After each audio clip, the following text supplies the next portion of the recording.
Hey guys, so another strategic commentary. I'm only focusing on the roles with me this time. I'm not doing all these ones. I'm going on holiday for a long weekend, so ain't nobody got time for that. But what I will do is a breakdown or thought for thought analysis as we're going through the videos. Now, what you notice is that for the ones with me, I started from bad positions because again, this is something that's helpful to note when it comes, certainly when it comes time to sparring sessions, that you always want something to work on. Maybe it's like a thought which I have given you in terms of things that you need to be aware of, and to help your journey in terms of improvement. And then you have that as a focus, and then that's when you can help yourself rather than, and also keep yourself out of that winning and losing mentality where, oh my goodness, I hate going up against him because I get tapped out like 5 times around. Like, that's irrelevant. When you have something to focus on and work on, then that becomes your basis, and then you never lose because you're always looking to learn. I hope that makes sense. And this is what is going on here. Starting from bad positions where I could potentially get tapped out, could and it's on film. uh, from positions where I am in a very disadvantaged position, and it's just very dangerous for me. But like I was saying in other videos, you have to be able to work on escapes. When you work on escapes, you're far more confident with your attacks, because if it goes wrong, you have some sense of confidence that you know how to get out of a position to then begin to start fighting again. Take this from me, who was stuck in a position.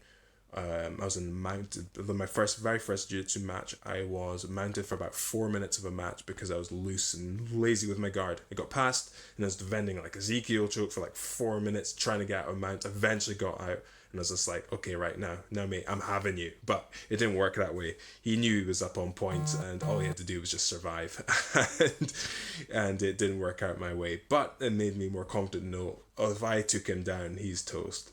But working escapes and working in things which you're not so good at can help you, and having a goal when it comes to these roles. And so that was one of the things I was working at. But let's watch these videos and see what we gain from them. One of the other things was ashigarami, chokes, and posture control and space, pressure, old school pressure. And so we start here.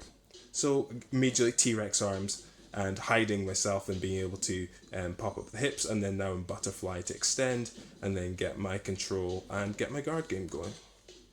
So in butterfly, controlling posture, setting up a triangle now, controlling that wrist, controlling the posture, and when it's time to clear, I clear. So triangle's locked, but it's not really in a good position, so I know I have to adjust. Here's the thing, thinking about this. Foot on hip, adjust to get the right biting angle, easy finish. When you get the triangle, sometimes like it's a fairly set position. They can defend and get out of it, but if you keep the posture, you can then make little adjustments to be able to get the triangle finish you want. Okay, so now taking the back, arm in the neck, defended the neck, cleared the top hook. Now I can turn to my front. So I'm on my knees, and he's got a weak top control. So all I have to do is hunker down, control the leg, and now I'm on the top looking to pass. So rugby pass, being heavy on the hips, and I pass the leg, take side control. Reverse side control, now mount, triangle the legs. A little bit of kibibage, not quite, but just a little bit. And so how I elevate my legs, they take his hips off the ground, and so he can't move his hips to defend. As I begin to start moving up, but I begin to lose it, hop to side control.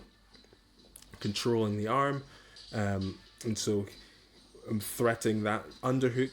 He's probably not going to underhook, but that's blocking him trying to underhook me to try and get his guard back or stand up. So pressure, keeping him turned one way, and then knee on belly. Just maintaining position, seeing what he offers up. Now take the mount. Now we're back here again. And controlling the head, so it makes it difficult to turn on the side. That's one of the things that you can do. It's not going for a choke, it's making his hips harder to use. And so now As he turns, trying to set up a dash, goes back to his back. And so now we use that to try and take the back, but he goes back to his back, and so we keep the mount. And when you keep a good base, you can work with what your opponent gives you and still keep dominant position. So turning his head to one way, so I can look to doing the same attack again, but I get half guarded. And so here we go, position is offered up again. There's consistency with approaching that dart, and then we get the finish.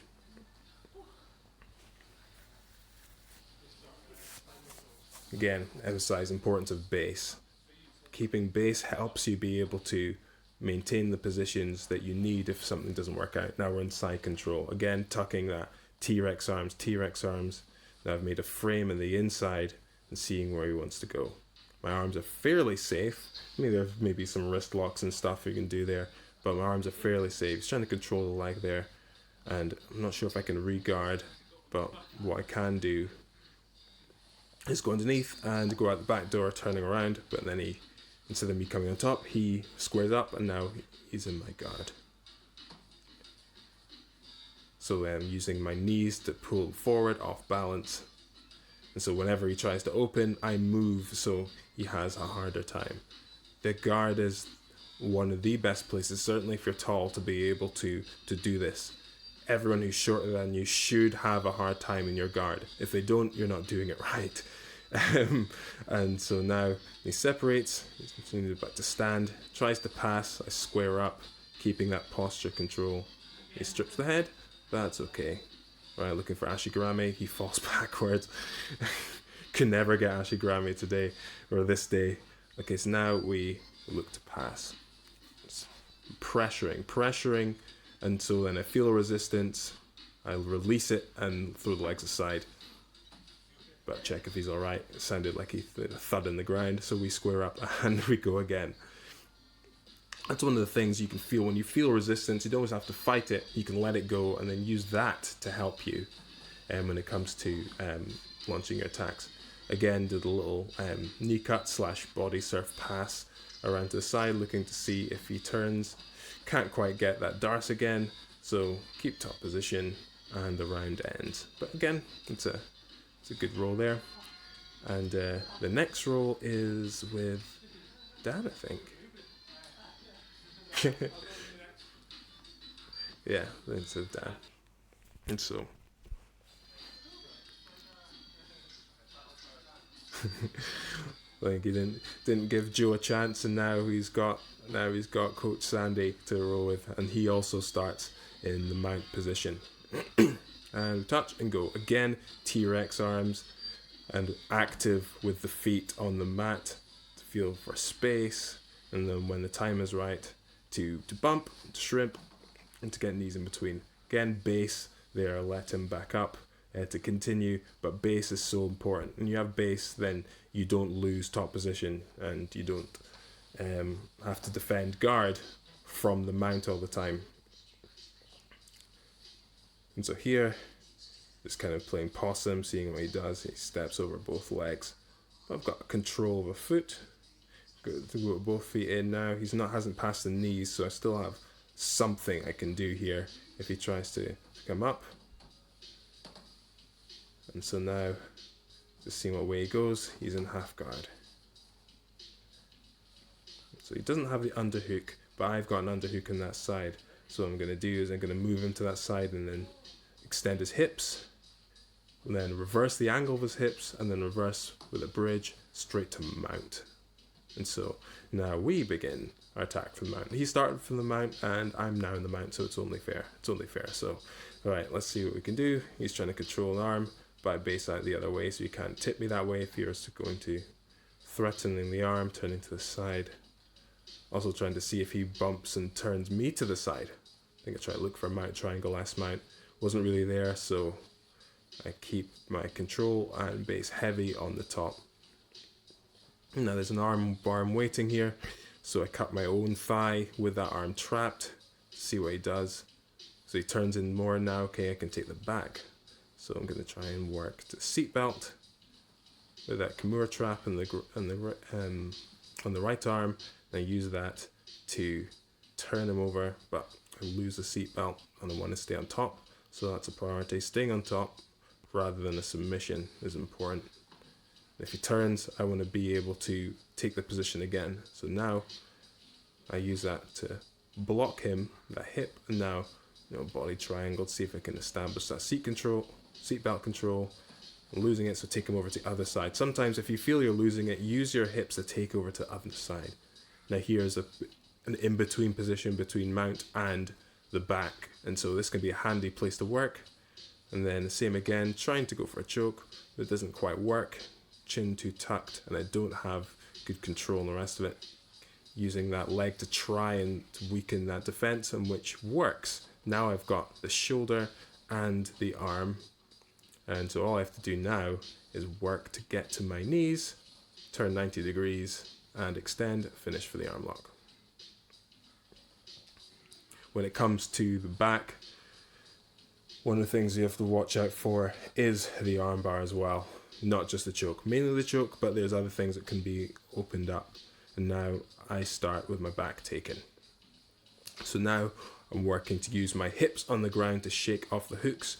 His legs are crossed, which is better for keeping the hooks in, but as he figures out again, or is reminded, it opens up for a nasty footlock, and so he releases that with a little bit of grace from yours truly. So now he's looking for the choke, still tucking, defending, looking for how he can turn in because he's on his side, and I've pinned that leg now, and so he can't go anywhere since my weight is heavy on that left leg. And so all I have to do is clear a hick and then turn to my knees, turn onto my front, and now we're passing the guard. Keeping everything tight so there's no control, no triangle, and then I get my hands on the hips, and now we're in this battle. Looks to do De La Hiva again. Very difficult to do no-gi. Well, tried a leg drag, lost balance, and so now we are pressuring forward the hips. Pressuring forward the hips, switch, switch. So a hip switch to clear and pass the side control. Now, lowering myself heavy on the hips. He wants to try and use that knee to get in, so I lower my knee. I'm going to hold my hip to the ground and my knee to block that knee. Now looking for the darce. Tried a Japanese necktie, not very strong, so deepened it right into a darce. Rolled, but he moved, and then I moved underneath him. One thing to bear in mind as well, like a lot of submissions, they aren't just limited to one particular position. Darce chokes, you can get right underneath somebody, and you can lock in as well. So we start from side control, but the round is about to end before a regard or anything like that. And so, good round again, Dan. And I think the next one is with Joe. Very, very different pace with Joe. Very interesting. And yeah, this will be a fun one to do. I'll try and keep up with the speed of which some of the movements go. So. And so, like the other two, and not just because he's family and gets a bye, but he starts from the mount position. And we begin. So, T-Rex arms, he controls both wrists. There's no threat of anything yet, because he has to separate and choose one to attack. And so, keeping still, and then moving the hips. He's overstepped and he tries to, flamboyantly try and regard and try and take the position again. It's not working. All you have to do is frame and move with him, and then the position is reversed. He goes for a guillotine, it's loose, knee cut, and then take inside control position. So hope you kept up with that. But sometimes with these things, you kind of you feel where you move and you move as you feel. And so the sensitivity in my part knew what positions that I was in, and so I respond accordingly. Here, Kimura trap to take the back, and that's what we get. So kind of got a seatbelt, one hook in, don't really have the other hook in. Sometimes you don't need both. Both are good, certainly if it's in competition. You need the points, and then, so here, went to get the finish with the rear naked choke that we just learnt, and then we restart from the back. So I choked him out from the back, he gets to try and choke me out from the back, it's only fair. And so we begin again. So again, when it comes to getting the back, clearing the hooks using your hips, so key when it comes to escaping the back. Here I'm trying to turn into him. Might not be the best way, but I've cleared that hook and it feels like my weight is going more that way, and I can turn to my knees, and then I find to actually shrimp out to go the other way, keeping that underhook and that grip in the armpit to keep him close to me without him taking my back is helpful. And then get underneath him to try and ashigarami, but he goes over, and then we're in this sort of open guard position. I've got the ankle, but I don't want that. I want the ashigarami, and then try it. He gets bowled over. So we begin again. This time, I'd like to take the turtle position. See if he can remember what we spoke about. See if he can get his position. He doesn't. Tried to get half guard, but he over rotated, and we're in this sort of weird position. He doesn't really have much control over me apart from that arm, and so I clear that by clearing his grip and then straightening my arm, and then using that to pummel it and release it and take top position. So he comes up with me this time. So okay, see what he does. He jumps guard, no control, shake, shake, shake, boom. Boom, shake, shake, shake the room. You need kind of more controls so you don't get shaken off, certainly when it comes to no-gi. So he's got my wrist. But what's he going to do? He tries a Kimura. He's way too far away for him to... He needs to get above my elbow, and he couldn't do that. And he was off balance. And so we face the center of the mat, or more of the center of the mat. Leg weave, back step. And he can't stop me from going to side control on the far side. He's left that side open for an arm triangle, so that's what I'm going to get. A little bit of pressure. Pressure there. Pressure with a knee. And then go over to take that. So sometimes, like, we don't realize how certain grips actually translate into other positions. So they're not just good for one position, they're good for several. And now we have side control here. He's got good control of the upper body. He's using his weight to pull me up, which can, in a sense, make it sometimes easier for me to access my hips. And so that's what I do. And his base was narrow, and so he ended up getting mounted from being top side control. Now here's one of the things you can do is you can thrust your hips forward to beat their hip line and keep the position. But he shrimps out, a little squirmy, but I've managed to keep top position.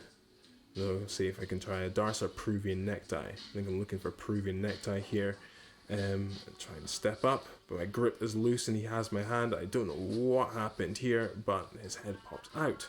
And I was like, my goodness, you moron. Right, okay, so now we're playing open guard. So keeping my knees in front of him so I can always control, almost like a steering wheel.